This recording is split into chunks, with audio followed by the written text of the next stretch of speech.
Yo, how's it going? We here. Yeah, man. Welcome to the Synthesizer podcast. Episode, I don't know, 11 maybe? 11, man. This is it. This is it, dude. This is The it. 11th episode, the 11th hour. It's the 11th hour, the power hour. And what a day it was, man. I thought we weren't going to be talking about anything today but that dirty old labyrinth. But today, I got to give my salute. Welcome anyone in the chat. I don't know who's here. My thing's all whack. So you guys let me know. I'm going to do a little. I got a lot of people are in here, man. I guess I'm managing the chat tonight because I can see it. Yeah, bro. We've got. Who's here? We've got Synth Made, Air, Arturia, The Machines One, See You in Heaven. All right. Victortron. Got a Who else few. we got? Got a few. Yeah, man. Gonna do a little. I got a lot of people. T-Mobile Seeker. savings, take focus. Here's a line. At T-Mobile, you get tons of benefits. What is happening right now? I was just checking something out. I was just doing something, man. So yeah, we got a few people in here. You're saying I'm trying to get the chat geared up over here on the side on my end. Yeah, we've got a bunch of people. Yeah, and they're still coming in, so that's good. Hi guys. All right, cool. So we got Heathcliff's in. We got lots of stuff to talk about, man. Uncle Jerry. Uncle Jerry's here. Welcome, Uncle Jerry, to the house. We got our Spindrift. Okay, a little juice for tonight. I don't know what you're sipping on, but I'm sipping on some Spindrift because it's a school night, baby.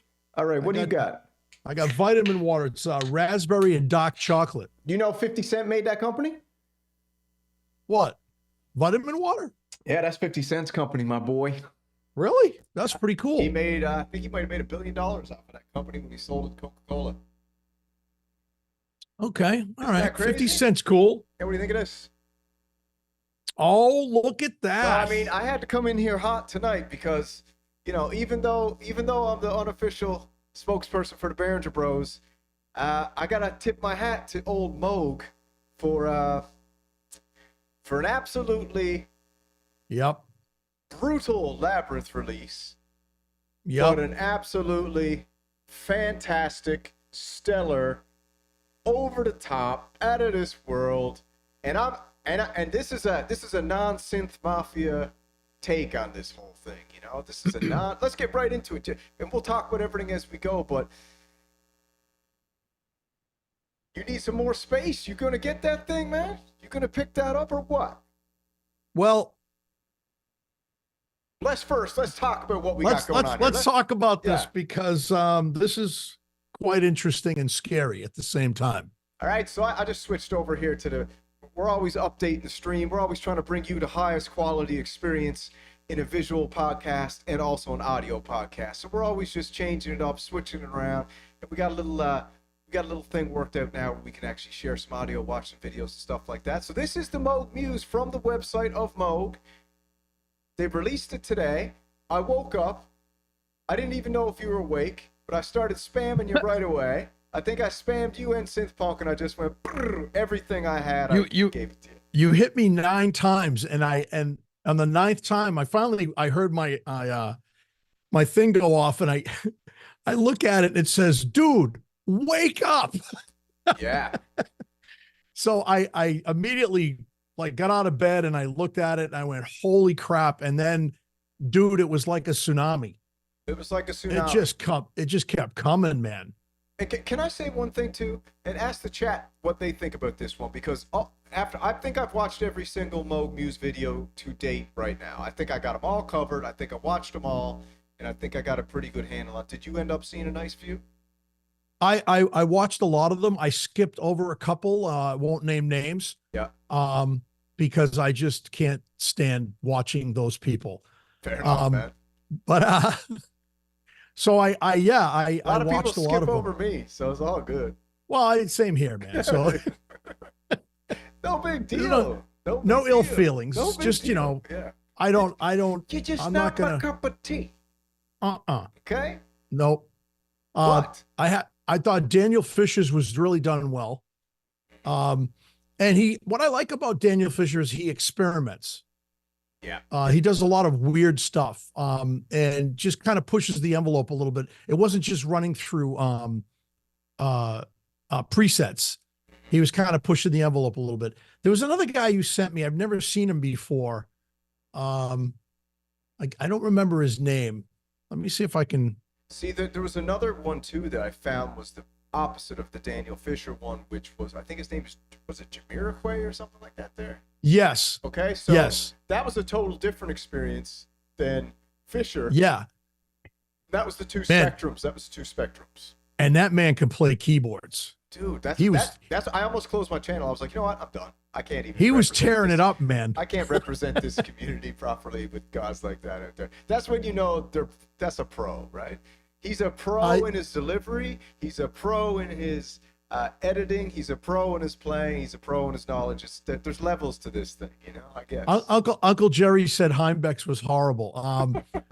I'll give him that. I did not like that one at all. I actually skipped over part of that because I was like, what's the deal with Heimbeck, man? I mean, he's very experimental anyway. You know what I mean? That's the video Synthpunk used to say the Muse sucks. I was like, dude, I immediately sent him Jamiroquai's or whatever that guy's name was video. I was like, dude, watch this one. In this one, he actually shows you that this thing is a mini Moog as well. Now, that might be a stretch, but he showed the mixer and how you can overdrive and get that really huge fat sound that the mini Moog was famous for. But yeah, man, he showed a lot of really cool features. I'm not dissing Heimbeck. I actually like his stuff. Let's see. We've got the AMS. I watched AMS, and not to be confused with the ASM Hydrosynth. Yeah, can't confuse that. But I watched her. She's, I really liked, where is it? This guy, I thought Myra Melodies was good. He's always interesting anyway. The way he does things. He's an interesting dude. Yeah, his was cool. Lots of cool ones, man. It looks like they gave a Moog Muse to everybody. And let's just go it's over in it. stock. Let's just go over it. You can order it today. You can order it right now and buy it. Order it right now. Look at this. Mini Moog Muse 8-voice bi-timbral planophonic analog synthesizer tongue twister.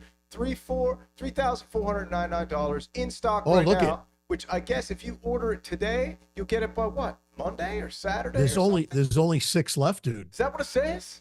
Oh, yeah. Damn, there's only 6 left. All right. So if you want to get one of these, which I'm not, because I went downstairs today, I got home and I looked at the missus, like, should I buy a $3,500 synthesizer? She looked at me, she's like, are you serious? I was like, I'm kind of serious. She was like, get real. I was like, yeah, you're right. All right, fair enough. But the beauty, yeah, I'm just looking in the beauty. Did this? Let's go back over here for a minute while we're doing it, and what's everyone in the chat think? We're gonna talk about it, but well, I'm looking right now. Are they into it or are they not into it? I don't know. It's well, you're looking. Julio says there's something going on with your audio. I think your audio sounds pretty good. Is it? Are you cutting in and out or something, or? Audio? Yeah, Synth Samurai's audio needs some serious engineering. Uncle Jerry says. Really? My audio's all jacked? Yeah, I think it sounds pretty good for me. But I mean, on the stream, maybe it sounds like poop. Oh, that's no good. Maybe that's what my chat's not working. There's something whack here. Hold on a second here. Yeah, Victortron says no, it's terrible. Really? Wow. Is Echo's audio good? How's my audio, guys? Is it good? Yes, says Synth Samurai's audio is bad, Uncle Jerry says. Let me check something. Damn. See if I got something. Hold up, people. Take it easy. Heavy Cap says, yeah, it's poop. Oh, I know what's up. What about now? Should be good now. Synth Seeker says my audio is good. Mine's good now. Echo's audio is fine. So what's going on with you, dude? I know. I had something geared up when I was doing a jam the other night, but I bet it's good now. Let's see. How is it? Is it better, guys? should be good now. Gotta be good now. Echo's audio is good, but they're not saying. Synth Samurai is like a carbon filter. It's gotta be good now. It's gotta be back now. It's gotta be good. No, it's still shitty. What the? Are they serious? Yeah, man, that's what it says. Freak is going on. It says, Synth Seeker says it's a little bit better. Synth Samurai, you have a serious hum. Oh, I got some humming going on, dude. Yeah, you got this weird like echo. I'm hearing it now too. It's just kind of like a hollow one, check sound. Two. Check, check, check. That sounds better.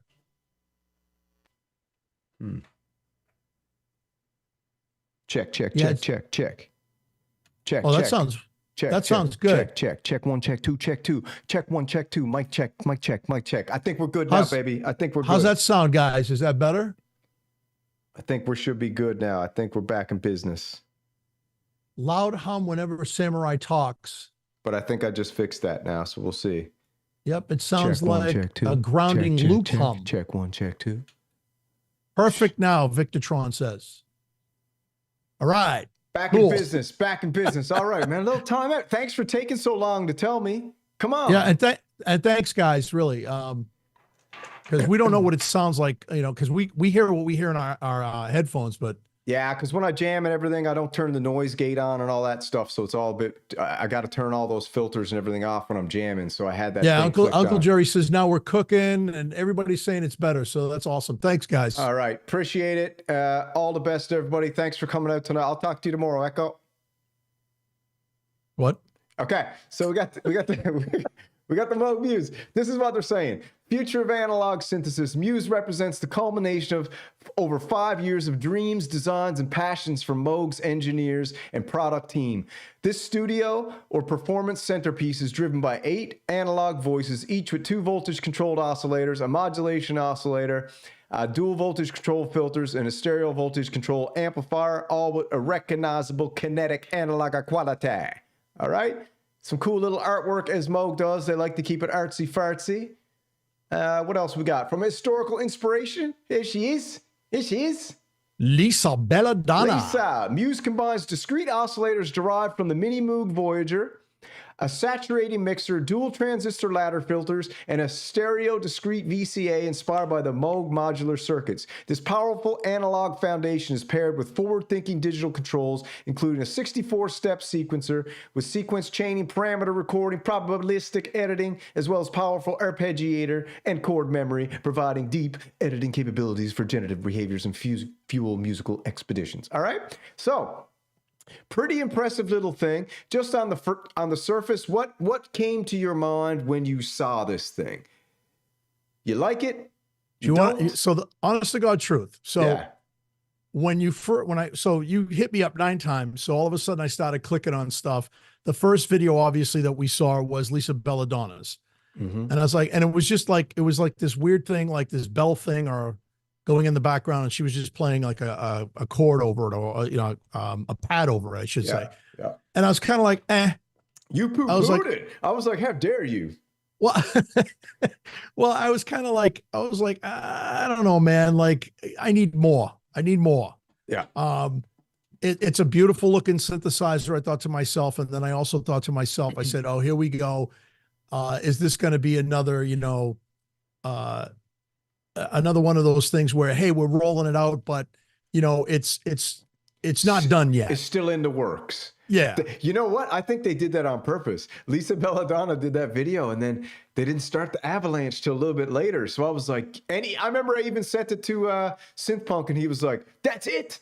That's it. Yeah. And I was like, I still think it was pretty sweet for 2 minutes the way she was going, and then the tsunami came. But then rolling. it was like, man, it was like, no lie. Like, and then I started watching, like, I just started clicking on them. And like, I wasn't watching all of them. I mean, it would have taken me hours, but I listened to some of them, and then I go fast forward a little bit. And I started really looking at it, and then I started listening to the effects, and I started listening to the things that it could do.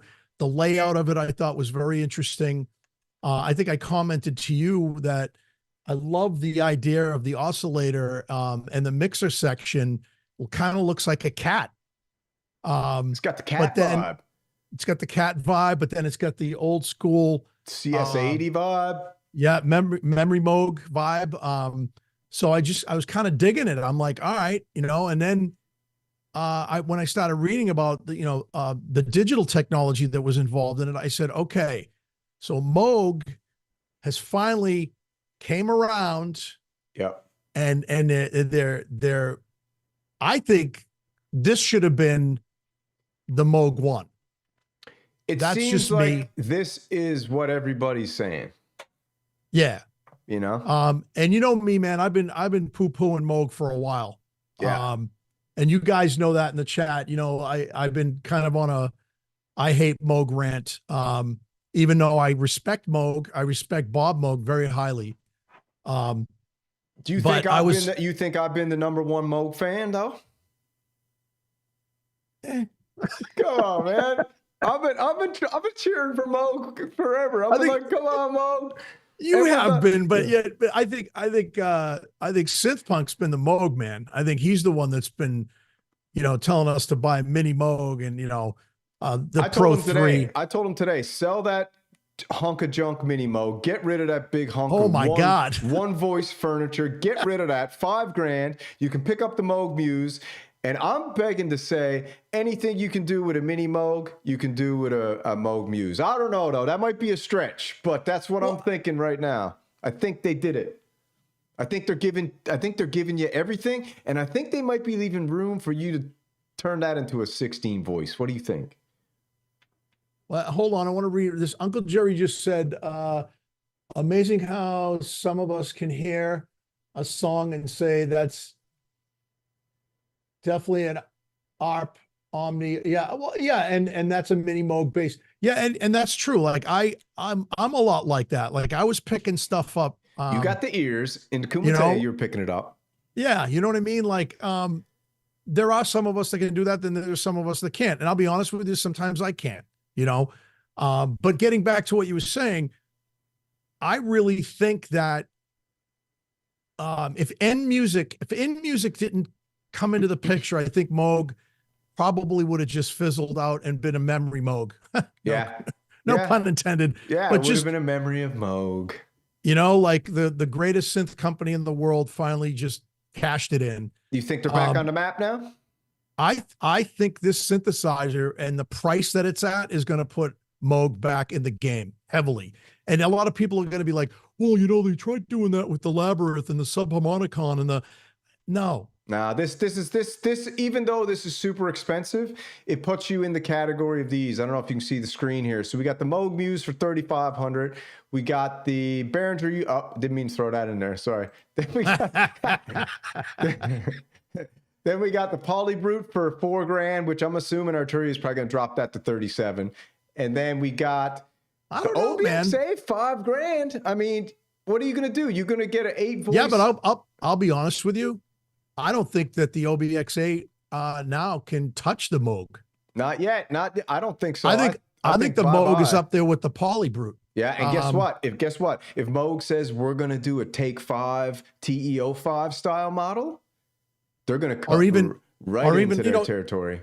Moog came out with years ago, and I know Uncle Jerry and and Synth Punk will remember this, but Moog came out with a Voyager desktop model. Yeah.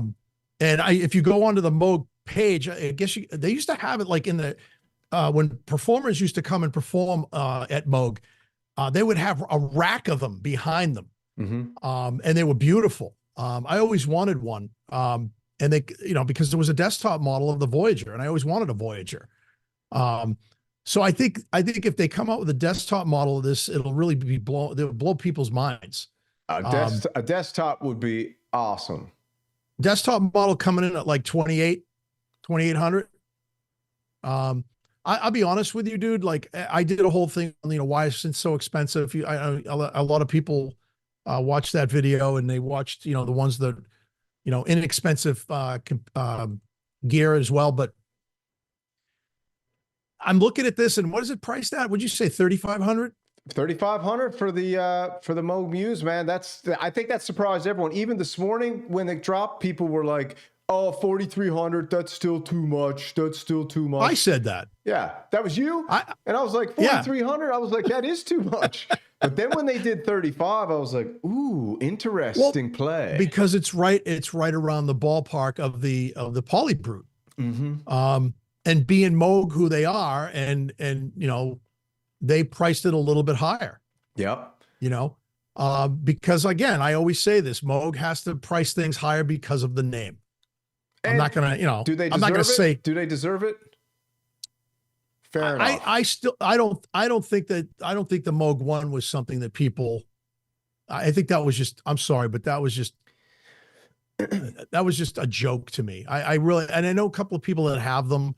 And I know one guy that's actually selling it because he's had nothing but problems with it. Well, if this 8-voice is, there's no more Moog 1. Moog 1 is sayonara. Oh, it's gone. It's gone. So this is kind of a cool thing about it. The proprietary Moog diffusion filter, which you can bypass, which is very to keep cool. It straight analog, mimicking the behavior of old school vintage delay, digital rack delays. Moog's onboard diffusion delay signal processor provides entirely unexpected yet appreciated stereo and spatial effects, independent time, time, R, feedback, character, and mix controls, as well as delay per timbre options work together. The Muse's onboard clock or external device clock, blah, blah, blah, blah, blah, to create ethereal echoes, ping pong style jumps. So that's a very cool little feature. And a few of the videos I watched, sounded pretty cool. Let's just check out this Lisa Belladonna one for a sec, just so we can get a little sound. I just want to say one thing, like, yeah. So, you know, Jumpstar just said that, you know, it's $2,846 in the UK.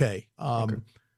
You know, so I mean, I see, that's the thing. Like, those prices to me, if this is going to be like your, like everybody's like, oh, the Moog 1 is that's my in-house synthesizer. That's all I need. Yeah, right. That's it. That's the be all and end all.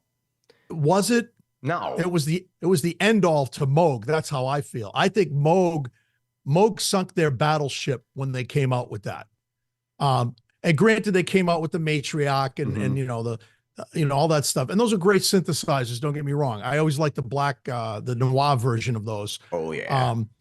But I have to say, if In Music didn't take over, now from what I understand, I forget who it was that had the Labyrinth. Well, I forget what his name was, but he actually turned it upside down and said, "Oh, is it made in the U.S.?" And it says "Made in Taiwan." Yeah. And so I imagine that this is made in Taiwan, and that's the reason why they were able to get them out so fast. Because let's face it, I wonder. China and Taiwan, their factories are amazing. I wonder. Ask everyone in the chat if someone can verify if this is a Taiwan or, well, assembled in America or assembled in Taiwan. That's kind of what we're wondering here now, which haven't got any details on. But I'll tell you something before we watch this little video. Thank God that this came out today. And the one thing I noticed, because I know we were going to hammer the Labyrinth to no end today, and the Labyrinth is a distant memory now, but one thing I noticed when the Synth Mafia dropped, they were excited. They didn't have to gloss the Moog Muse. They didn't have to say this is the best synth of all time. Nope. They didn't have to be like, this is Moog's greatest release in years. They didn't have to do any of that. I didn't understand. It spoke for itself. I didn't understand it. I really didn't understand why they did that. They had to. They had to do it because they all want the Muse, right? So it's like, it's just business. The way I'm looking at it now, it's just business. They signed a contract where they said that they will get on their knees for the Labyrinth and they'll get either a first round, a second round, a delivery, a loaner of the Moog Muse. That's just the way it is. It's not a big deal. But the big deal is they can't say what they actually feel about it, and that sucks. So, well, yeah, but I mean, the Labyrinth sucked. It's the worst synthesizer release and the most overloaded shill fest I've ever seen in my whole entire life. I'm not going to name it was definitely a shill fest. I'm not going to name any names, but the point being is that the Labyrinth compared to the Muse spoke for itself. You didn't need to be honest or deceitful. You just let it happen, and that was wonderful. The Labyrinth was the biggest, what's Buddy's name? Copperfield, the illusionist? Yeah, David Copperfield. Everybody made the illusion, look over here at my little bleep and bloops and my drum machine and my Well- bass and my modular while I pretend that this labyrinth is actually making some good sounds. And I didn't hear it. Nobody Even heard when it. even when it was by itself, I sat there and I went, what? I still haven't heard it. And I kept saying, I don't know how many people watched that video that I did with the two Edges. edges. But I Nailed mean, it. every time the first patch, the dude, the same dude that talked about, the being made in Taiwan, the first patch, he fires the thing up, and what does it sound like? It sounds like a DFAM. Yeah, DFAM. Glorified Right? DFAM, but worse. But here's the thing. So Synth Samurai told me to write to Moog. And I did. And I actually got a letter back literally within less than 24 hours. They wanted all my information. They wanted my YouTube channel. And I gave it to them. And it was really In Music who got a hold of me. And they just sent me another letter back saying that they're interested in letting me try out the labyrinth. Oh, baby. So this is it. We are going to potentially be able to I get hope. the first honest labyrinth review on the internet. And I am not part of the Synth Mafia. Matter of fact, I have a very special surprise coming out within the next couple of days. Not going to say what it is. Samurai and I have been talking about it, and it's going to happen. And I hope everybody buys it, because I'm going to say one thing. If everybody buys this, we're going to put all the money towards the next prize for the Kumite. That'd be sweet. That's what we're going to do. That'd be sweet. I'm not going to tell you what it is. Do I know? Yes. Oh, do I know? Yeah, All you right. know. But it's going to be cool, and it's going to be hilarious. It's going to be, Oh, yes. I think I Yeah. know. Yeah. Okay, it's going to be hilarious. And I just think it'll be fun. What we got going on here? Air. So anyway, you read that. I'm Got going to the let T- this video load up. Air bought a TE05. Air about a TE05, and Vic Korftrom went and said, you know what? I got the biggest newts in the place. And he went, well, bam, picked up the friggin' Moog Muse. So we got a Synth Wow. Renegade that's going to have the Moog Muse in his hands. And we are one of the Synth Renegades is going to give us the hottest take on the Moog Muse when he gets it. I think he's getting it the weekend. All right, let's watch Lisa Belladonna's little riff here. And, and then we'll listen to Daniel Fisher's little riff just to catch what this thing I wish you could see the chat, because I can't read all of it. It's just, you guys are going ham. I love it. But go ahead. Yeah, play it.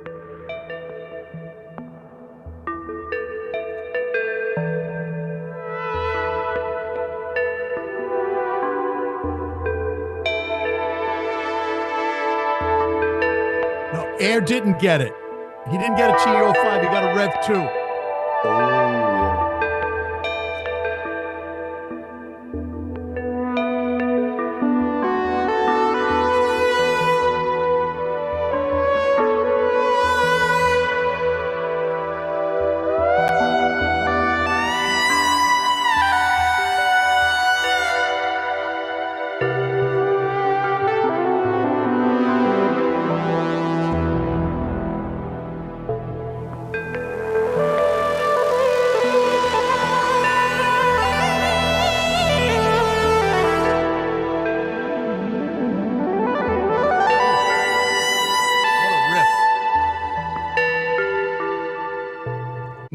My question is, what do you? Is there reverb on that?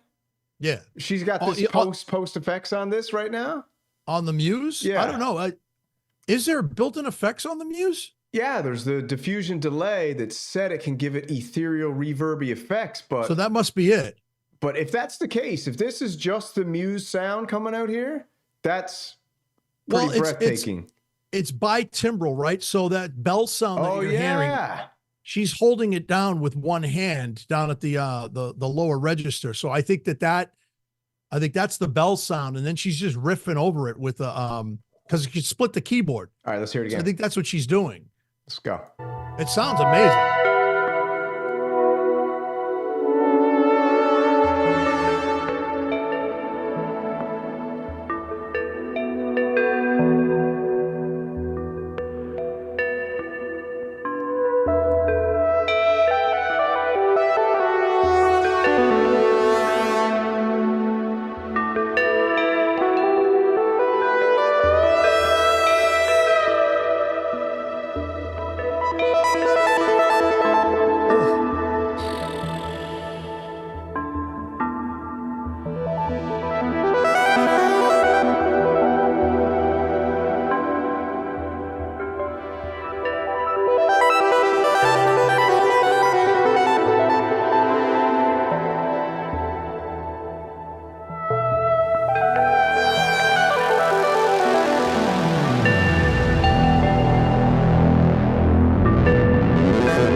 That's freaking mental. That's mental.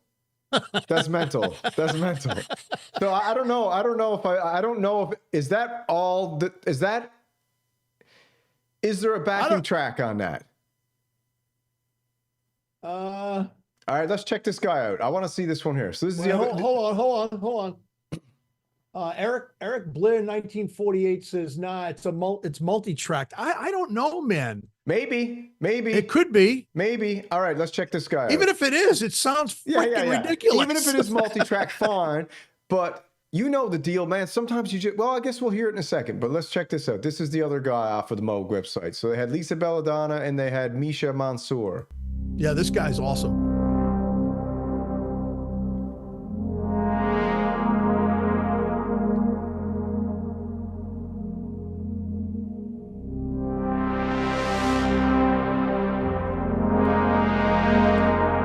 The rumor is, you see that little room he's in there with the candles and stuff? Yeah. The rumor is that that's the room that they brought them all the synth mafia to in Germany when they brought them down to the basement of that hotel. It was in that. Oh, really? Yeah, that's the rumor.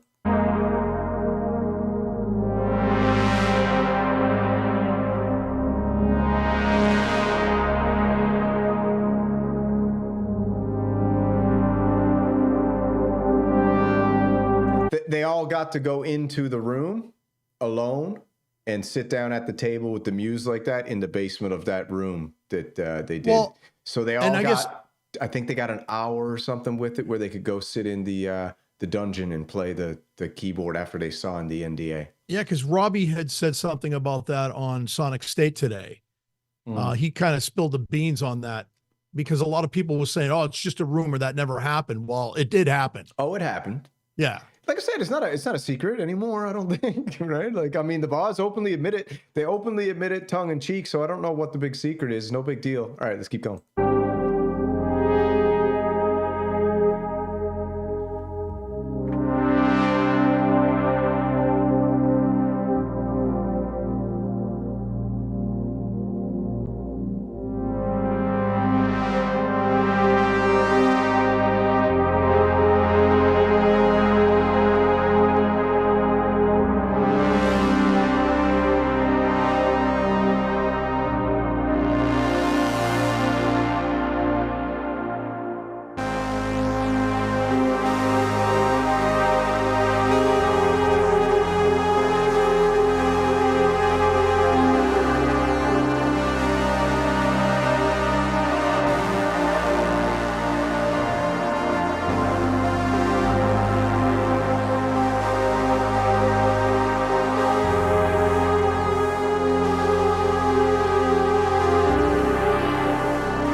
That's crazy. The only other as I'm listening, I'm reading stuff in the chat. You guys are killing me right now. Yeah. The only other thing that I heard, the rumor is they weren't allowed to go when they had to go in and sit down in that room and play the Moog Muse at the Berlin. They all had to go in there with no clothes on, right? Because they had to make sure they had no phones and everything. So picture them. Picture all the synth mafia. They were sitting down there bollock naked. Oh my God. Yeah, they're all bollock naked playing the Muse. And I don't know if you just saw it there. Just look right here real quick. Hold on now. You look right here. You see that? That's a two-way mirror. So when they're all sitting in there bollock naked, there was a two-way mirror in the room that nobody knows if anyone was behind it, but there might have been. You know what?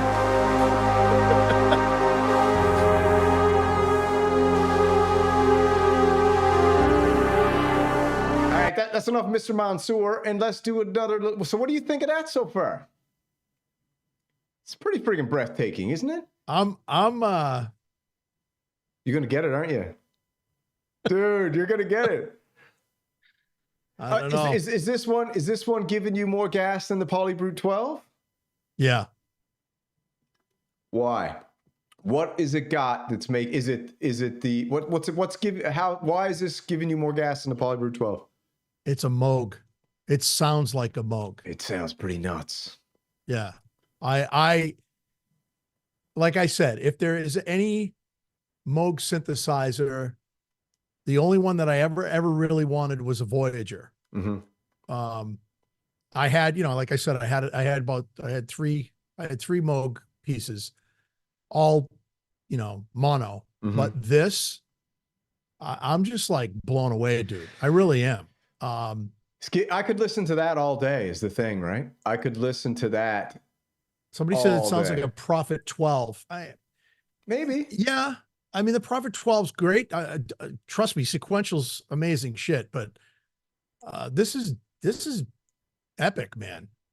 Yeah. I got to tell you, there was nothing that moved me with the Moog 1. I sat there and I listened to it and I went,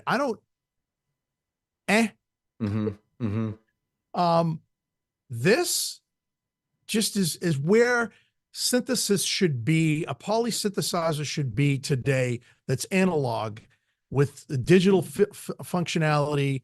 Hopefully they're using digital tuning on it to keep it in tune. But this is the future of synthesizers. I know I sound like I'm a fanboy. Yeah. But I got to tell you, this really got my gas radar up. I mean, the Polybrute was special. Yep. And I like what the Polybrute did with the key bed and the technology they were using. That what's it called? Key touch. What was it called? I can't remember. Anyways. Oh, the new technology, right? That's cool. It's like basically a touche is what it was. Yeah. But the sounds that are coming out of this thing here, even though they're coming from the computer, I'm starting to, and the headphones or monitors, whatever you're listening to. Yeah. I think they're nailing something. Let's just check this Daniel Fisher one for a second, then we'll get back to business. Because this is cool too. Yeah, it is.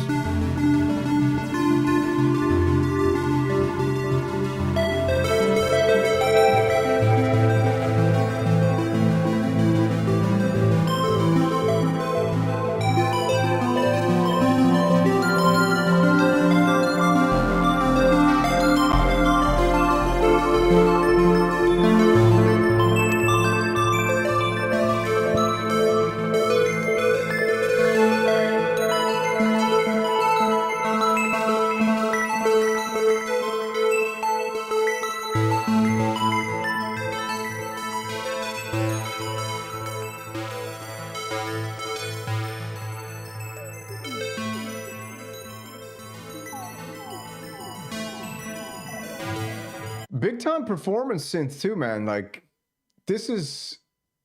It is. The arpeggiator, the sequencer, and the effects that they got built in are pretty awesome. I have to say one thing. What's up?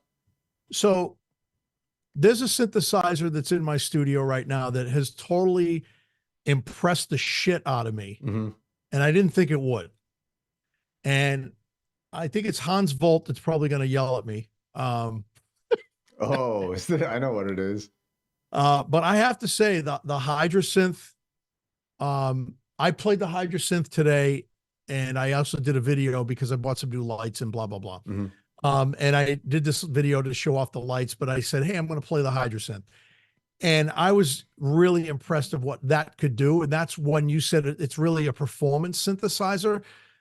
The Hydra synth reminds me of like the Polybrute, because it's got the pitch ribbon and all that stuff. And but this, I think if they did anything like that on this, it would have taken away from it. And didn't they put a pitch ribbon on the Moog 1? I'm not sure. I don't know much about the Moog 1, only that it was a disaster. Yeah. Go ahead, play the thing. I'm sorry, I didn't mean. No. What did you think about them not including polyphonic aftertouch?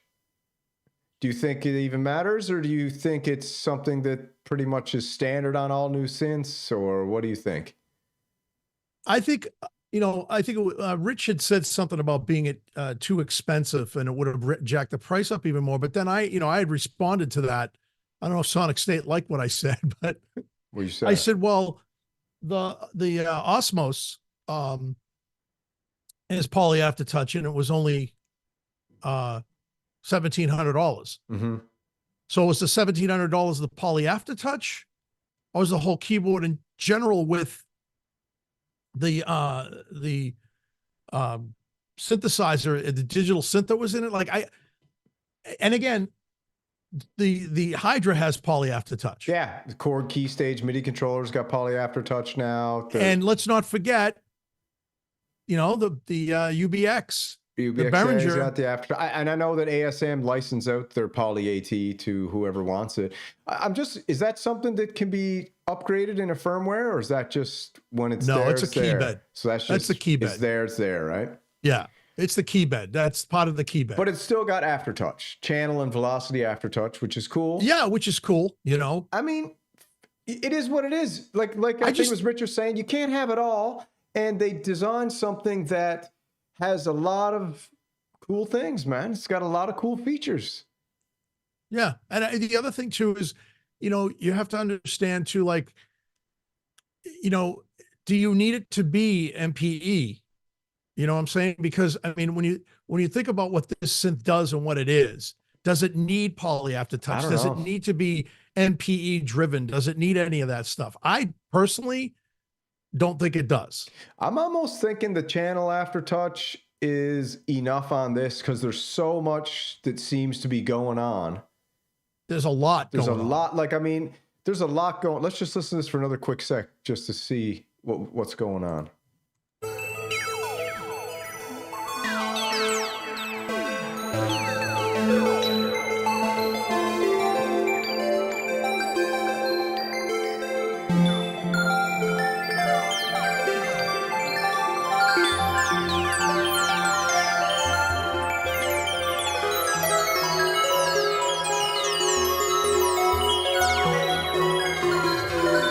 Right? There's a lot going on there, man.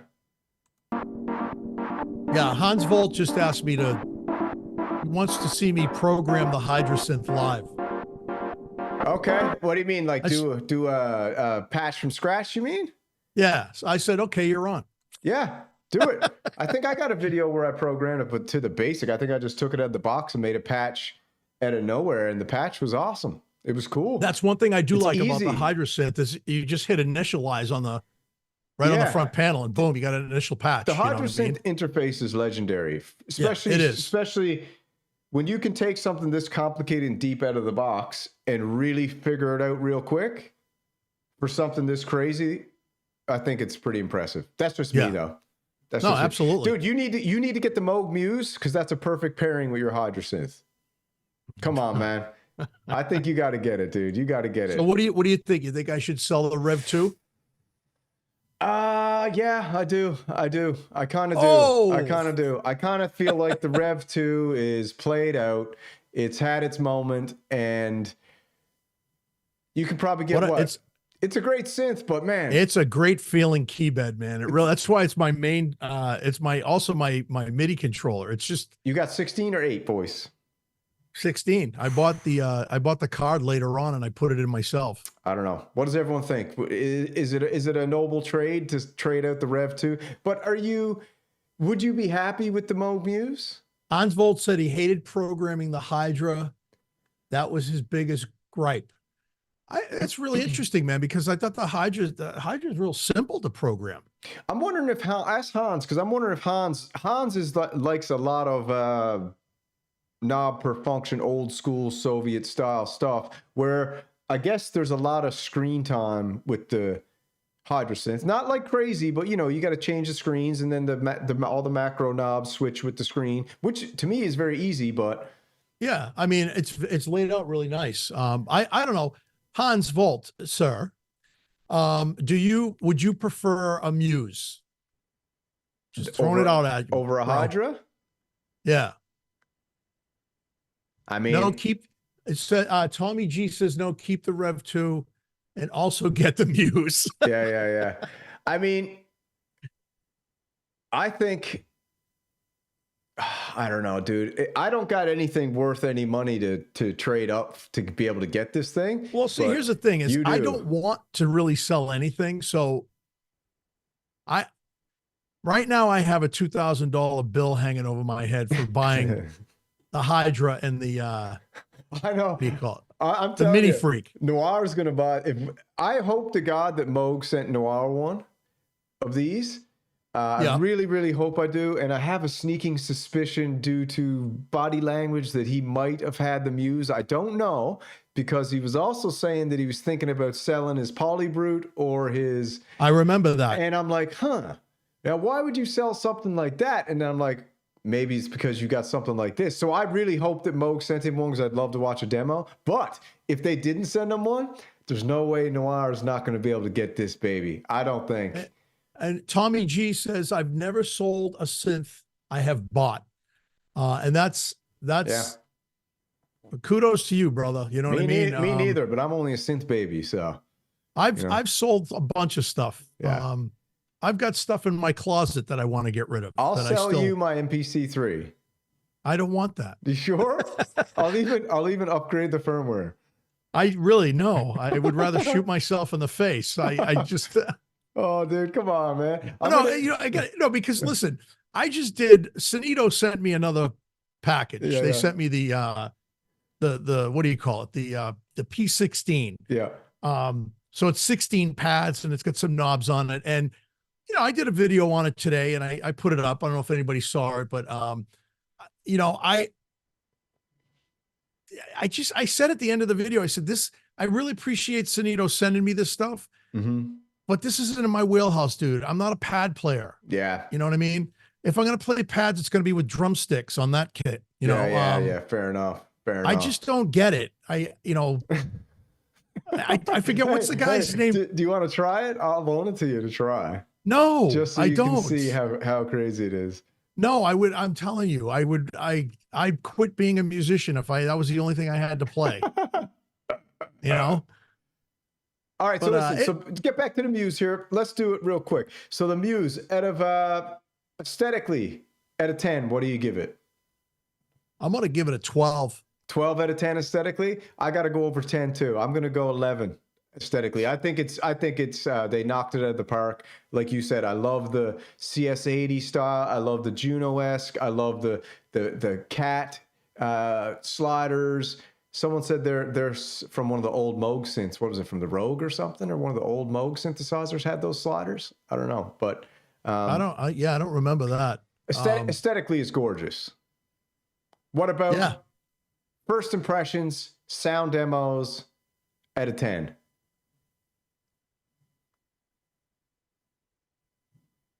So the first impression from the Lisa Belladonna video that I saw, I'll give it an 8. Okay.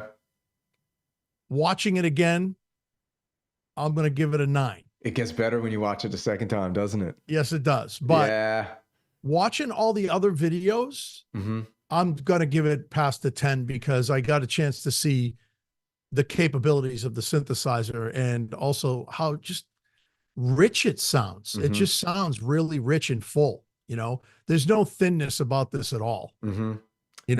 What about price point? Do you think Hans Volt says fair? He feels the same about pads, but price point, see, that's where I'm wrestling. Do you think 3,500 for what you've heard, how it looks? You just gave that 2 scores above 10. Don't forget. For $3,500, when if we jump right over here, just real quick, you keep an eye on it. This is what we got in the category here, as far as price point goes. We've got, not that obviously. We got the Polybrute at $4,000, 12 voices though. Okay. We've got the OBX8 at $5,000. Okay, so right there, that's. Then we got, look at this, the Prophet 10. 4,300. The Prophet 6 is coming in at the same price. And I think the Muse blows the Prophet 6 out. Do you? They're all great synthesizers. And they're all great. They are. And then you got 3,000. So for an extra $500, that's to me, that's the big competitor right there. Well, it's funny that synth, like, it's $29.99 now, which, it wasn't. Yeah. The 8 voice was 19 at the time. And then if you bought the 16 voice, it was $24.99. I ended up buying the card at $500 and putting it in myself and made my Rev 2 16 voices. So I probably should have spent the money and just bought it outright at the time. But if you notice, like, because of inflation and everything else that's happening right now in the world, the prices have gone up, obviously. So something coming in at, was it $34.99, right? $34.99, man. I'm going to say I would spend $34.99 on that synthesizer. And that's huge coming from me, dude. Because I am like, to me, anything priced over 2,000, 25, 2,400 is where I usually stop at for a synthesizer. Yeah. But after what I've seen, after what I've heard, the only thing that worries me, and I'm going to say this in almost total honesty, because I've had situations with Moog, and because I don't know if that's just the way the builds were when I bought my stuff. Yep. And because of that is kind of what's putting me off. But I know music is involved now, so I'm wondering if things are built a little bit better. I know that sounds weird, because you would think because they were built in the United States before. I know all the parts and stuff came from China, and they built them in the United States. Not all of them. I'm just saying, that the majority of this stuff was built in Moog's headquarters in Asheville. Yeah. But knowing that In Music is involved, I know this sounds weird, because a lot of people think In Music is just like Music Tribe. It's like, this big conglomerate company that has all of these companies underneath it, and just they don't give a shit. Yeah. I don't believe that. Ever since In Music took over Alesis, Alesis was great company at the beginning, and then they just went to hell. And they After and they everything took over, was, you mean? no, before. Okay, yeah. When In Music, and now if you look at Alesis now, they're one of the top drum manufacturers, electronic drum manufacturers, underneath Roland and Simmons. Simmons, and I mean, those are your least expensive, but they make good products. Is it a Roland kit? No. So I don't mean to digress, but so I think In Music taking over Moog and making this particular device, I have a feeling that this is going to be knocked out of the ballpark, dude. I think, I still think it's a little pricey, but I would, if I buy this and my wife comes up, I don't know.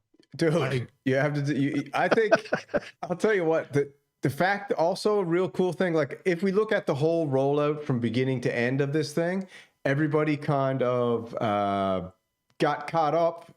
And I think I was a purveyor of a lot of this too, just because I was having a good time with it, but caught up in like, oh, it's a crap rollout. They didn't give us enough. This is that. This is this. Yeah. The firmware's not ready. The Synth Mafia at Berlin, and they hauled it back because they were scared of the polybrute. And then in all fairness to the Synth Mafia, man, they all kept it very tight-lipped, and I didn't expect this today at all. And No. I did not expect to jump over to Sweetwater and you be able to order that and get one in 2 or 3 days either. I think that's absolutely berserk. And that's what when I sent you that message, I said, dude, it's in stock. I can't believe there's 6 left. How many's left right now? Let's just refresh and see if they're all gone. See if anybody bought it. Yeah. See if they're all gone. Who bought it in the chat? Oh, only 3 left. Only 3 left. Damn. Only 3 left. Who bought one? I bet you 3 people in the chat bought one. That's crazy. That's crazy. But, this makes up for the Moog Labyrinth. The Moog Labyrinth is something that, again, it just showed me how hard people had to work to really push that thing. And it showed me how little people had to work. They had to make videos, they had to edit it, they had to play, they had to do all that. But man, the Moog Muse sold itself. I don't think anybody had to say a word. Do you know what I mean? All those videos could have been no talking and it would have sold itself, I think.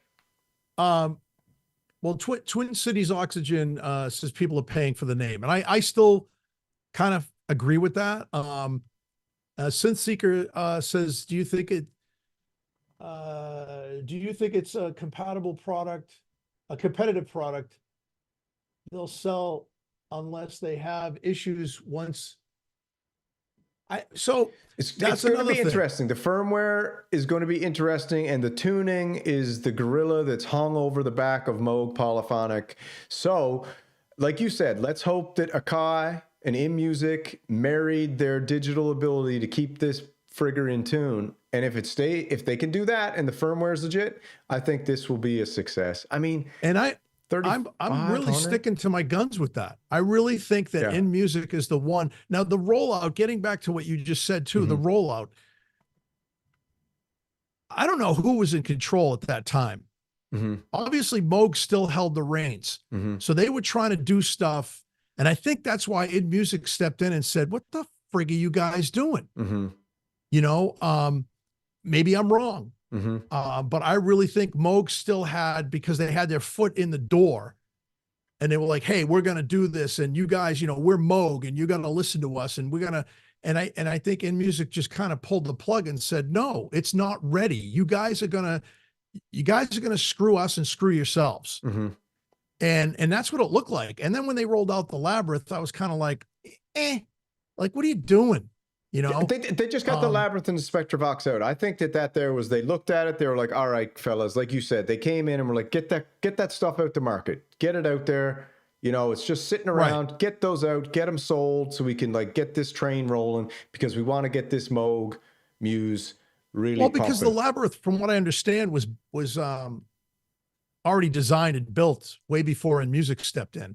I think the Muse was something on the back burner. I mean, you know, you have to, people don't understand, like, I know everybody in the chat understands this, but a lot of people don't think, you know, they think like, you know, they just came up with this idea and rolled it out. Yeah. No, there's five years in the making, according to what I've read and heard. So, I mean, this stuff's been, you know, sitting in the back burner and people been, you know, they've been trying to get it happening and stuff.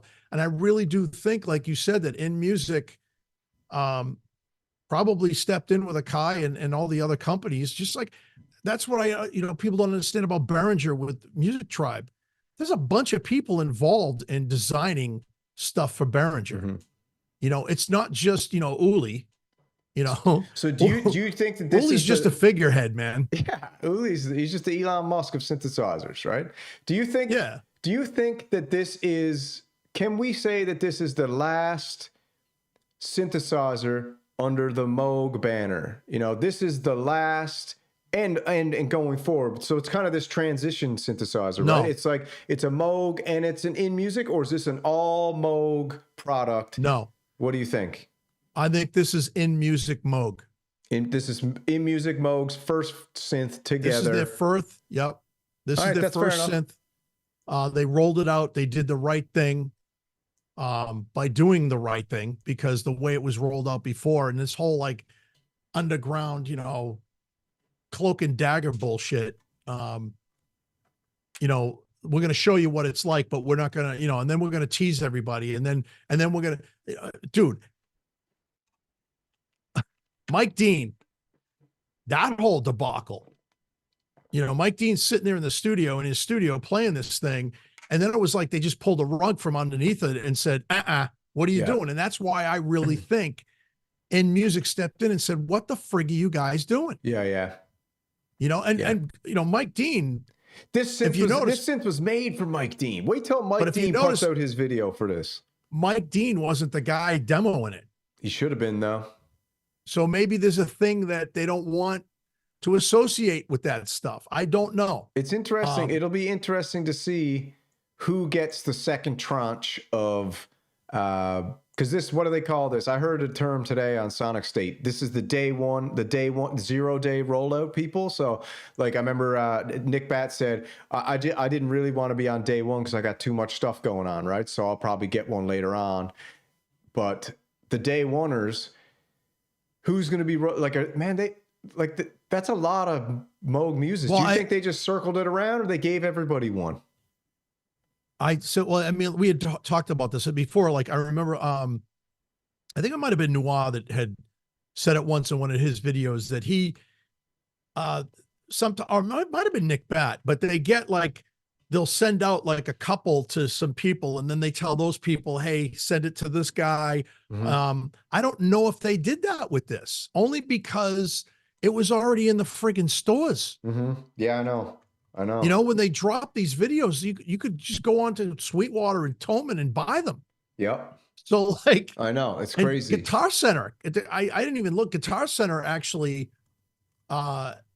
that was on the front page, you know? So, I mean, I think. I can't believe they got it today. Who, Guitar Center? Oh, I just can't believe that you could go buy it today. No, it's weird, dude. I'm just blown away by that, to be honest. Because Guitar Center, right now too, that's your Behringer boys right there, bro. Oh yeah, that's big time. Yep. Because here we go. I'm just typing this in. I just want to take a look and see. Yeah. Because this was on their front page today. Guitar Center official.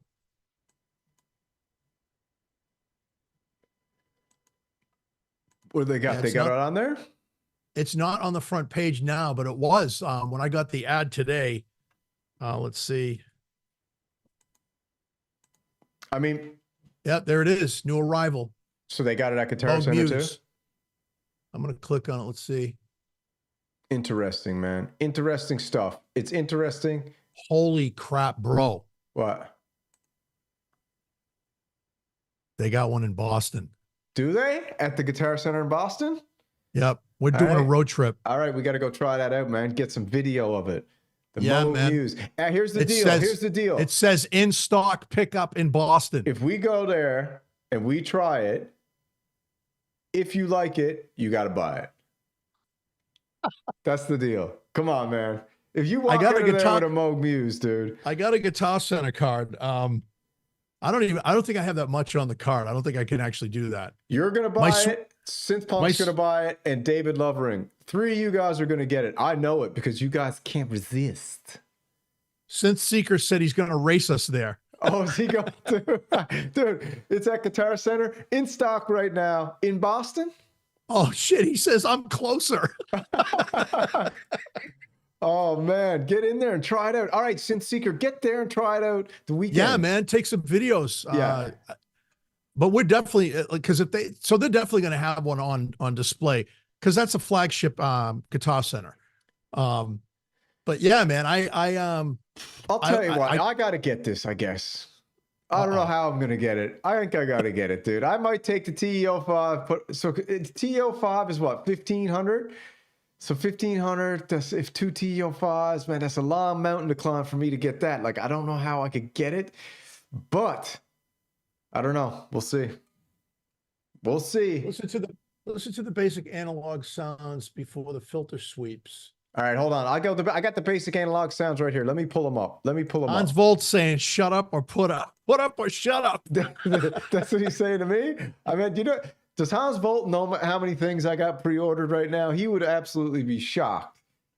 Let's go, Mylar Melodies. I think he did the he did the oscillators. Hold on now. Watch out, deodorant lady might pop up. So plug your ears. Oh God. All right. Mute that while we're playing. Listen, why is Kamala Harris all over YouTube asking me for money? You know what I mean? What the hell? Why is she asking for money? Why is Kamala Harris even doing anything? Yeah, I don't understand it. Let me see if I can get the raw sounds here. Is the basic sound good? All right, Mylar Melodies. Here we go, Hans. This is for you, my boy. Uncle Jerry still awake? All right. He was just in there. All right, let's see. Here it is. Here's the raw sounds. Let's check it out. Does Moog Muse sound good doing basic sounds? This is a brilliant question because it's one thing for a thing to be very capable, but what matters, especially when it comes to polys, is does it have source? Does it have a kind of innate character? Let's go. Does the basic sound good? Let's hear it. So here's a saw wave to which I can add a second one. Tune it up a fifth. I then can add a third oscillator from the modulation oscillator, which is analog. And then I can pan everything in stereo and then add loads of release. Oof. Then I can add a filter, a bit of envelope.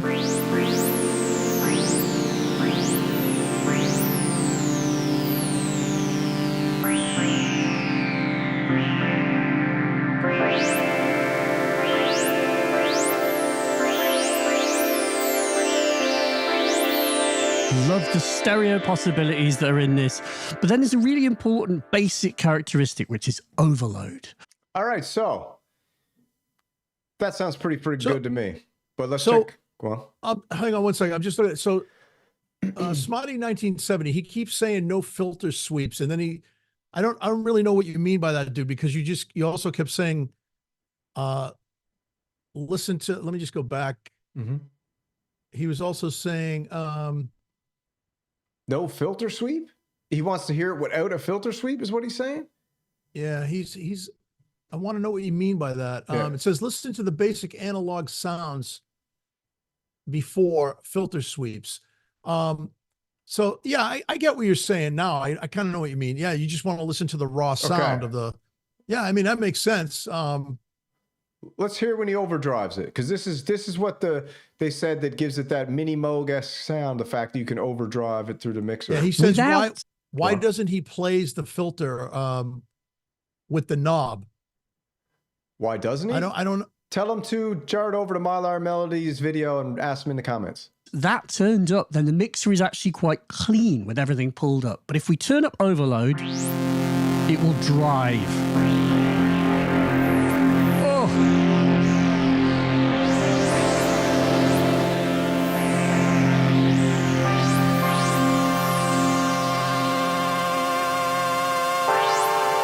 Hans Bolt said play Loop Pop's video.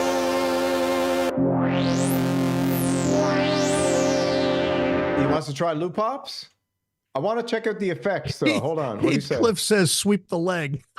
All right. So, I mean, he's got the filter cranked and he's got the resonance all the way down. So, I mean, I guess, what someone said do loop pop? I'll load loop pop up for the next one. Hold on. Loop pop.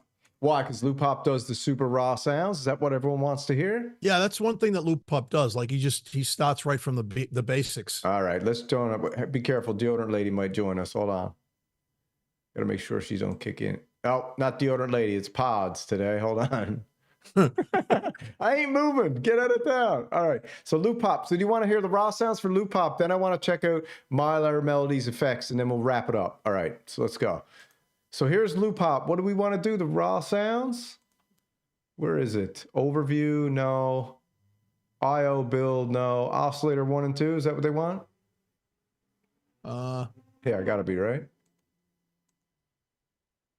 And start with the oscillators. Each voice has 3. Let's start with oscillators 1 and 2, which are almost identical. Each fine-tunes up and down 7 semitones and coarse tunes 4 octaves. Shaping is a morph between saw and triangle, and then crossfade to pulse or square.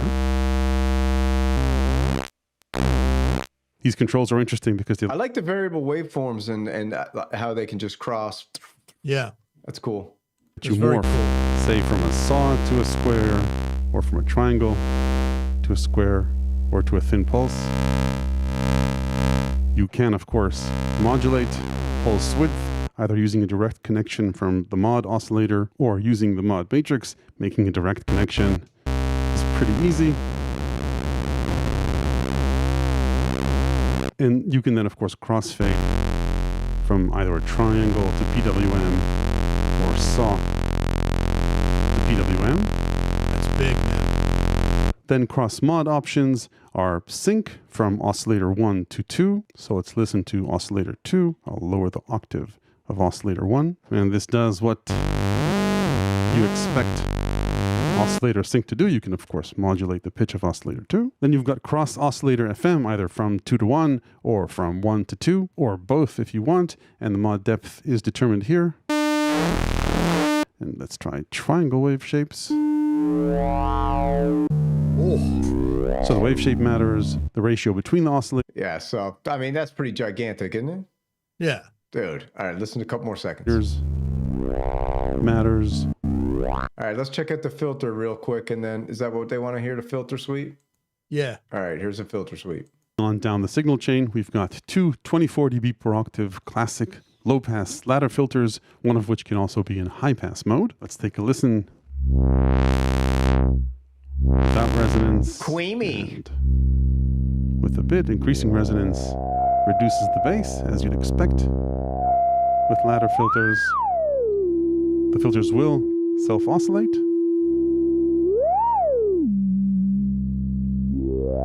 And they're not too crunchy without drive, but if you want them to crunch, you can overload the filter and they'll gladly oblige. Captain Crunch. I love the mixer section of the sliders. I think that's a very nice touch, man. One more sec. There's filter tracking, so if you do want to play the filters, then which is cool. All right, so that's your raw sounds. All right, I think that's pretty legit, if you ask me. What do you think? All right, let's check this out. This is. See, you guys like the raw sounds. I like the effects. So I want to hear this little part about the effects, and then. Are the effects good? Well, that's not really a question, because there's only one effect, kind of. That is to say this thing called a diffusion delay. Now, the diffusion delay, and I spoke to the sort of brains behind the Muse, the intention of this was to create something that was like a delay unit inspired by the golden era of expensive, posh rack mount delays of the 80s and 90s, which is to say, with a little bit of a kind of 12-bit old school character, but with some clever options. Kind of do reverbs and choruses and double duty as this kind of thing. Cool. So here's the greatest sound that's ever been made. And if I... All right, so that's pretty cool showing that sound. So now we're going to get a real hot taste of the sauce. Enable diffusion delay for timbre A, which is what we're playing with here. Turn it up. We've got a feedback control and time, independent time for left and right. You can clock this stuff. You can link the two, of course. Goes to 0 milliseconds. So we have the option of creating very zingy, runaway things. Wow. Very cool. That's the sort of, it's inspired by expensive, classy. And if we come to the triangle, there's a ton of stuff in here. More than I have time to go into, except there is a 12-bit and 16-bit resolution.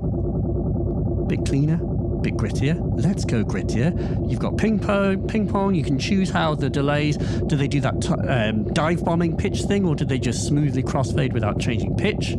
Then there's this character, and we can choose what the character knob does. Is it a notch filter? Is it a bandpass filter? Is it a tilting, like where it'll just make it dark or bright? Ooh. Come on. You get the idea, right? But the thing that is really important to draw your attention to is character diffuse. Now, apparently, a reverb, an algorithmic reverb, is really just a delay with lots of kind of cross-modulation to smear itself into delayiness. And there's a diffuse parameter. If you turn this on... So this is pretty cool, don't you think? Yes. Yes. And it's interesting that it's just one effect with a Mariana's Trench of freaking capability here. And we Which turn is character crazy. to the left. We suddenly hear this kind of reverbish like thing.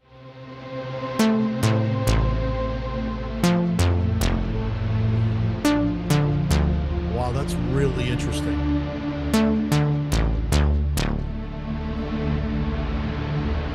Let's turn on.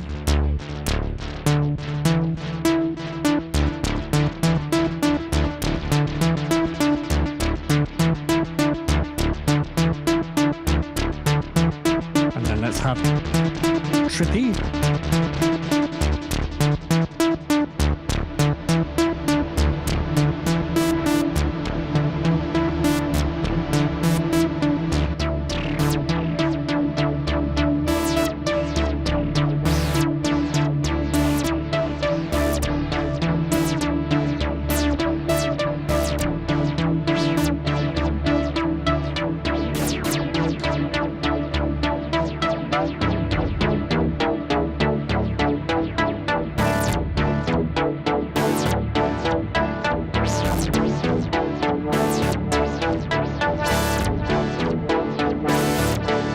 That's friggin' berserk. Ah, That's berserk, bro. Come on. Are you serious? That's berserk. oh, I'm telling you, man, I think that this is something special, you know? I think that this is something pretty special. And the screen looks super high res and good too, man, even though it's small. well, the screen is an OLED, isn't it? It looks to be OLED to me. Yeah, I think it is. Man, I don't know. You gonna get it or not? Who in the chat's getting it? How many's left? Let's see if they're all gone. Synth Seeker said he's going to go beat us to it. So I'm you know, How many are in Guitar Center right now? I'll give you an update. How many are in? I don't know. I don't know if will it tell me that? I don't know. 2 left. Another one sold. There's only 2 left on Sweetwater. Yeah, Guitar Center doesn't tell you that. 2 left, man. Guitar Center just says it's in stock in Boston, and that is.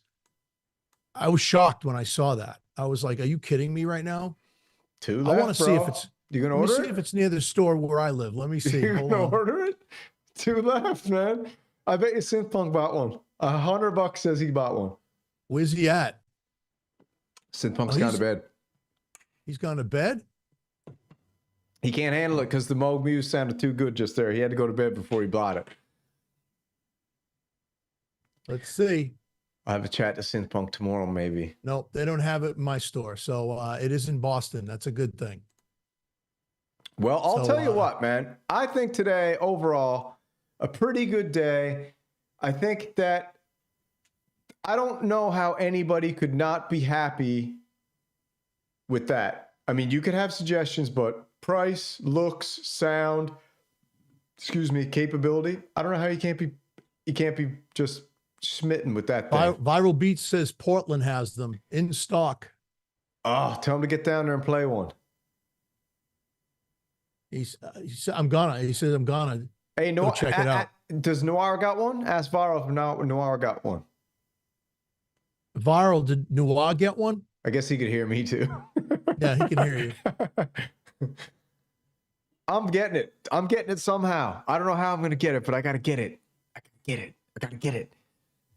Okay, I'm abandoning the Behringer Museum. Now I'm creating a Moog Museum. I'm changing this shirt. Behringer Bros. We're done. It's Moog Bros. Oh, don't go overboard. Yeah. Yeah. So what's your final thoughts, man? Final thoughts on the Moog Muse. Let's just My wrap it final up. thoughts on the Moog Muse is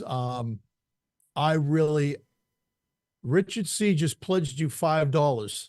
Thanks, buddy. This is for the Moog Muse Fund. Yeah.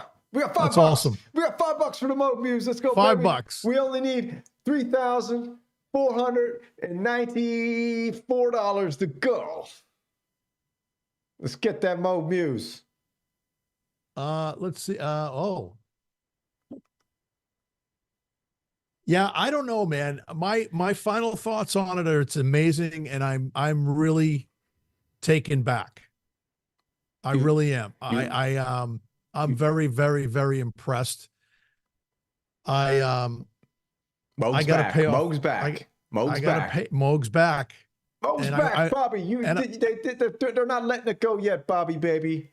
Nope. And I guarantee, I want to say that In Music is the one that put Moog back on the map. I don't care what anybody says.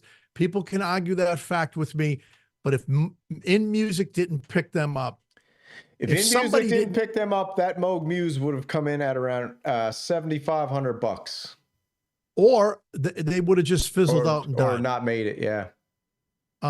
Because look at, they closed the factory, they laid off a ton of workers. It was a mess. So And whoever was still in charge, I forget the guy's name. Was it Old McDonald had a farm? Yeah, Old McDonald. He's not anymore, right? Oh, I think he's still running the show. Old I McDonald. don't think so, dude. They can Is Jackie they- O'Donnell? No way. Does anybody know if he's been canned or if he still has any say over this? Because I don't think he does. That's an interesting. Do you think this synthesizer was built on the back of all the fired employees?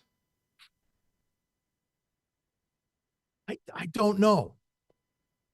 It's hard to say. It's a mystery, It is a mystery. and it's sad. It is sad, but I'm glad that they came out with this. I really am. I'm very happy. Listen, I have a Moog sticker on my file cabinet. You know, I've always been a Moog fan. Like I said, I always wanted a Voyager. I know a guy that has the Frankenstein Voyager. I don't know if you guys know anything about that, but that's the one that all the lights on it are green. And it looks amazing. And Moog did cool stuff like that back then. And that's when Bob was still alive. Wait, hold on. Synth Seeker says it has Moog 1 roots. I bet it's been in the works for a while. And yes, it does have Moog 1 roots. But better than the Moog 1. It's better than the Moog 1 already, isn't it? Well, because it's taken from a lot of different things, from what I understand. It wasn't just the Moog 1. It was the Matriarch stuff is in there somewhere, and Voyager patches and stuff is in there somewhere. And there's a whole bunch. Oh, you got $6 from Jumpstar, dude. Okay, we're getting there. We're getting there. We're getting there. What are we at now? I got to get the ticker on the screen. We're close to the Moog Muse. What do we got to do now? We're at 3,000. You're at $11 now, bro. $11. They're on the way. All right. Yeah, man.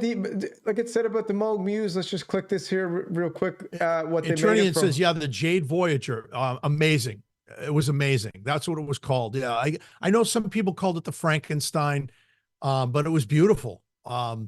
And it sounds so nice, man. That's cool. Such a rich sound, you know.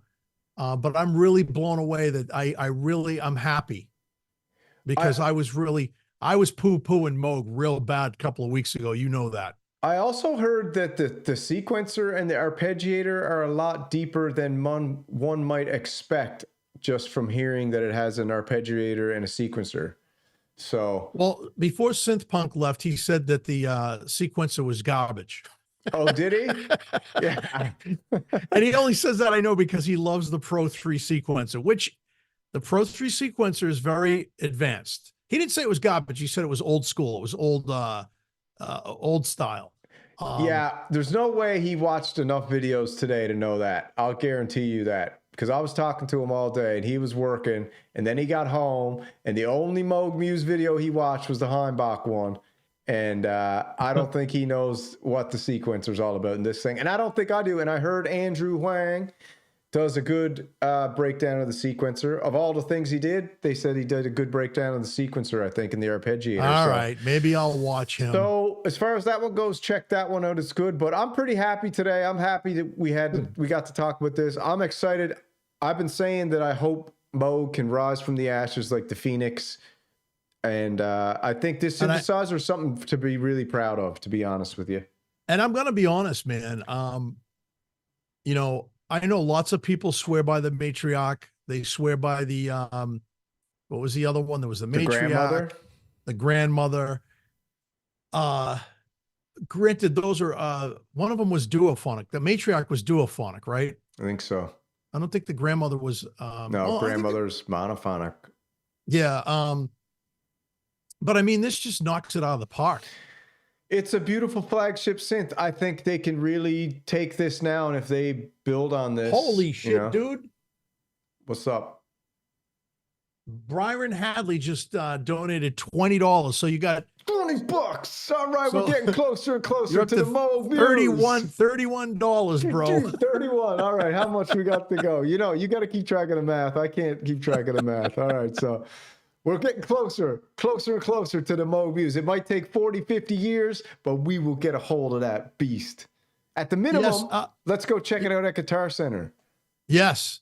Maybe yeah. You and I have to do a road trip anyway. Yeah, so we should do it in there. We got the gear. We can go in. We can film some content. We can do some live streams from there. We can play some synthesizers. I got the friggin', you do too. You got the Roland Go and the wireless mics, so we can patch right into that thing. Yeah, you know, that'll be cool. So let's get that going. But man, I'm happy with this thing. I really like it. I think you like it too. And anybody who doesn't like it, I don't think have really listened to enough stuff yet to really make that judgment, man. Because I listened to it all, and there's more coming. And there's more coming. And there's more coming. And there's more coming. Because there's no Bo Beats, right? There's no Bo Beach yet. There's I no haven't midlife seen- synthesis. There's no Reds Memes recording. There's no. Yeah, because those guys are like, That's the second round. That's the, that's the yeah, second round. Bo's one of the dudes that are like, he's one of those guys. I mean, they sent him. We still got Nick Batt. Nick Batt still got to do his too. And Yeah. Pro Synth Network, I think August 4th, they're having a couple Moog guys come in with 2 muses, and their whole show for that day is gonna be based on that's Robbie's show, isn't it? That's Robbie, yeah, the Pro Synth Network, the 3 dudes, right? So I want to message my friend Marshall Arnold. If you guys have ever checked out his channel, but Marshall, he bought a Moog one. He bought the big one, the $10,000 one. That'd be interesting to see what he thinks about this then. So I'd like to see what he thinks, because his synthesizer collection is off the freaking hook, dude. Yeah. He literally has a house with a synth in almost every room. And then he has 2 huge synth rooms. You guys got to check out Marshall Arnold. And That's it's pretty Marshall with cool. 1 L. But yeah, I'm gonna give it thumbs up on this, and like I said, if I buy this, I'm probably gonna be sleeping in the garage, dude. I think it's in your future. I see it in your future. I just feel it deep down inside. I just really feel it. So I'm gonna throw this down in here now. So if you guys want, feel free to jump on over here and hold on now. I'll get this jumped up. This is Starsky Carr. we got Starsky's got to do one. All right. Yep. So if you guys want, it's up to you. We got a t-shirt shop here. Synth Kumite, Behringer Bros. Wait, go back. What was that one? You had no, go back. Yeah, I like that hat, man. This hat, yeah, this hat's pretty cool. I like that. Just the mesh trucker cap. We got the Kumite gear all in there, and then we got some mugs and beer glasses and some old synth shirts here. Holy crap! Jumpstar just gave you 55. Oh my God, we're getting closer and closer as the minutes pass. Holy moly! So yeah, I can't throw this in the chat. And here's Echo's t-shirt shop. You guys want to pick up some of Echo's t-shirts? He's got some swag here. You throw them in the chat, Echo. I'll send them over to you. We got. You guys are killing us right now. You got Banana Rider 69, $11.69. Oh baby, what's happening here? It's like a telethon. What is going on, man? Thank you, man. This is crazy. We might actually get a Moog Muse out of this at some point. This is nuts. Thank you guys, man. Appreciate it. All right, Yeah, Echo, this is great. throw those links in the chat there, because I can't throw them in there. Yeah. So here's Echo's shop. He's got some real cool stuff. He's got this T-shirt, which is my favorite, which I'm actually going to buy pretty soon. It's Forgive Me, Father. yeah, forgive me, Father, for I have synth. It's a full blast one too, which is my favorite. It's got I the did nun the on full it. blast on that. Forgive me, Father. That's I so have to cool, tell you, bro. I have to tell you something about that too. I had a real hard time with that. Well, you did a good job on it, man. It's cool. I appreciate it, but I literally they kept emailing me saying that my logo and my stuff wasn't good enough quality to print and all this, and it went back Really? and forth. Super good. I gotta say, Fourth Roll is awesome. Very cool when it comes to communicating with you. And so I finally got all of the high res graphics up. So yeah, so they're getting me one of those shirts so I can see it, how it came out. Oh yeah, nice. So that's cool. so I'm pretty- I like the black, to be honest. Well, I changed it too. Remember, I had the white behind the lettering and stuff. And you got $10 from Uncle Jerry, bro. Uncle Jerry, baby. All right, we're getting closer and closer and closer. I've lost count at this point, man. The Moog Muse Choo Choo Train she's rolling. All right, we'll get the Choo Choo Train Moog Muse telethon link up on the top corner. All right. Jump stars. What are you going to sell, a kidney? Is that? Hey, listen now, I'm not shaving my eyebrows like Beaver Wheats either. All right, so. Wow. Yeah. All right, man. Let's go offline here for a sec. I want to thank everybody for joining into the chat. Thank out the live stream. Echo, I had an idea. I don't know if we can do it, man. I thought about setting this up. We'll do this on our own if we can do the dueling synths. $5 from Space Capsule. Space Capsule, baby, you the man. Closer and closer. Closer and closer. All right, what were you going to say? I'm sorry. Oh, sorry. I was going to say the Moog Muse, or not the Moog Muse, sorry, the dueling synths, where if we do a live jam and we both patched in, I can live jam a track. And as I'm live jamming a track, you gear your track up. I fade mine out. You do your track. As you're doing your track, I live jam my track. I get my track. And we just go dueling synths back and forth, live jam back and forth. Well, that'd be very interesting. That'd be kind of cool to try. Yeah. You know, or not even like a jam. Like I'll do like 5-10 minutes. Then we'll switch over. You do 5-10 minutes. Got to see it because I think it can sync up perfectly if we did that. Because I could play my synths right now, I think. Yeah, I can't. And the viewer will hear it, but you wouldn't hear it good, I think. Do you know what I mean? Yeah, but I couldn't either. What do you mean? I can't, because right now my synths are live, but you can't hear them. No, that's what I mean. You'd have to gear it up where you because you got a button you can push to switch everything over, right? If you're doing your live stream. Yeah, yeah. Yeah, so that's what we'd have to do. Figure out. We'll beta test it. Yeah, we should test it. See what that's. Yeah, that'd be cool. See if it'll work, right? Yeah. All right, everybody. Well, that's the show. Thank you for the Moog Muse telethon donations. Like I said, if you want a t-shirt, grab one. If you don't. They're just our personal shopping sites. So if you want something, and if you got a t-shirt idea design that you want me to try and make for you, I can maybe try. Just hit me up in an email. All right. All right. And yeah, that's it. Let me pull this up here and make sure we close out the show with this. And all you guys are awesome in the chat, man. You guys, I was privileged to be the Wagyu of the chat on because you know how Wagyu manages the chat for Sonic State. And Mom's all whacked out, couldn't do nothing. I was privileged though. It was an honor to do that. So you guys are all awesome. The synth community we have and we're building is amazing. Synth Fighter, man. Synth Fighter podcast is cool. It's fun. It's actually probably the most fun thing going for me personally. I enjoy it the most of all the. Absolutely. I look forward to it. I enjoy the live streams and stuff too. And also making content. But I couldn't make a Moog Muse video today with all that, man. I'm going to have to save, do an afterthought video like old Woody's Piano Shack, you know? Oh, he's another one. Oh, yeah. Woody's got to get one too. I wonder if Woody's going to get one. It's interesting to see who doesn't get one. Yeah. That's what I'm paying attention for. Because that'll give us a true barometer on the synth mafia. Yeah. Because we're picking you out. I got my wall. You can't see it now, but I got the wall with the red yarn everywhere now. I got everyone set up. I know who's in and who's out. We're locating you. We're locating you. All right. The dragnet samurai. Yeah. All right, man. Let's close it out with some tunes. And then I'll meet you on the other side here for a sec, my boy. All right. Good night, fellas and ladies. Take it easy, everyone. Thanks for joining.